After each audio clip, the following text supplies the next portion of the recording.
السلام علیکم ورحمۃ اللہ وبرکاتہ۔ خوش آمدید پیارے بچوں۔ Raigad Zilla Parishad Urdu semi English primary school Borli Panchatan. This video design by Anjum Sameer Syed. جماعت ہفتم، مضمون تاریخ۔ سبق نمبر 1، تاریخی ماخذ۔ لفظ تاریخ کے معنی کسی چیز کے ظہور کا وقت یا کسی عظیم واقعے کے وقت کا تعین، یعنی زمانے کا عرصہ۔ پیارے بچوں، تاریخ کو 4 عناصر میں تقسیم کیا گیا ہے۔ آئیے ہم جانتے ہیں کہ تاریخ کے وہ 4 عناصر کون کون سے ہیں۔ پہلا ہے زمانہ، دوسرا عناصر ہے سماج، تیسرا عناصر ہے مقام، اور چوتھا اور آخری عناصر ہے شخص۔ تاریخ قابل اعتبار شہادتوں پر مبنی ہوتی ہے۔ انہی قابل اعتبار شہادتوں کو تاریخی ماخذ کہا جاتا ہے۔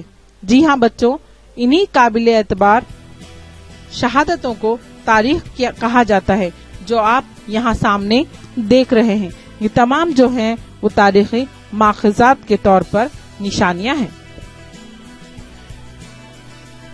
اب ہم تاریخی ماخذ کے بارے میں جانیں گے۔ تاریخی ماخذ کو 3 حصوں میں تقسیم کیا گیا ہے، جس کا پہلا حصہ ہے مادی یا طبعی ماخذ، جو قلعے، محل وغیرہ پر مبنی ہیں۔ دوسرا تحریری ماخذ، جی ہاں بچوں، تحریری ماخذ یعنی لکھے ہوئے ماخذات، سکے، پران، گرنتھ جس میں شامل ہیں۔ اس کے بعد زبانی ماخذ، جس میں لوک گیت، مثلیں وغیرہ شامل ہیں۔ ہم جس بھی تاریخی واقعے کا مطالعہ کرتے ہوں، اس کے لیے ہمیں تاریخی ماخذ کا سہارا لینا پڑتا ہے۔ ہمیں ان تاریخی ماخذات کی جانچ کر کے ان کی اصلیت کا پتہ چلتا ہے۔ ان ماخذات کی بڑی باریک بینی سے مطالعہ ضروری ہے۔ تو آئیے سب سے پہلے مادی ماخذ کی معلومات حاصل کرتے ہیں۔ مادی ماخذ میں کون کون سی واقعات شامل ہیں، ان پر ایک روشنی ڈالتے ہیں۔ مادی ماخذ میں سب سے پہلے عمارتیں، غاریں، کتبے، اس کے بعد سکے، تامر پٹ یعنی پیتل کی تختیاں، قلعے، اور آخر میں ہے یادگاریں۔ تاریخ میں مادی ماخذ میں قلعوں کو بڑی اہمیت حاصل ہے،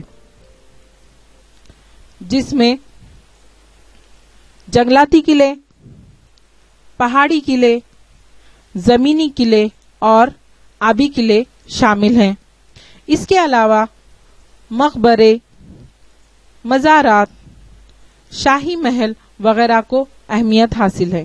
ان تمام ماخذ سے اس زمانے کے معاشی حالات، فنون لطیفہ، طرز تعمیر، عوام کی رہائش کا اندازہ ہوتا ہے۔ مادی ماخذ کے بعد تحریری ماخذ پر ایک روشنی ڈالتے ہیں۔ اب تحریری ماخذ کن کن چیزوں پر مبنی ہے یا کن کن واقعات اس میں، کون کون سے واقعات اس میں شامل ہے، یہ جانتے ہیں۔ تحریری ماخذ میں مذہبی کتابیں، شاہی فرمان، سوانح عمری، تصاویریں وغیرہ شامل ہیں۔ اب ان ماخذات سے ہمیں کن چیزوں کا پتہ چلتا ہے، یہ سوال ہمارے من میں آ رہا ہے۔ تو اس کا جواب کچھ یوں ہے کہ ان ماخذات یا ان واقعات کی وجہ سے اس دور کے لباس، رسم الخط، بول چال کی زبان، تہوار، رہن سہن، خیالات، نظریات، تہوار وغیرہ کے بارے میں ہمیں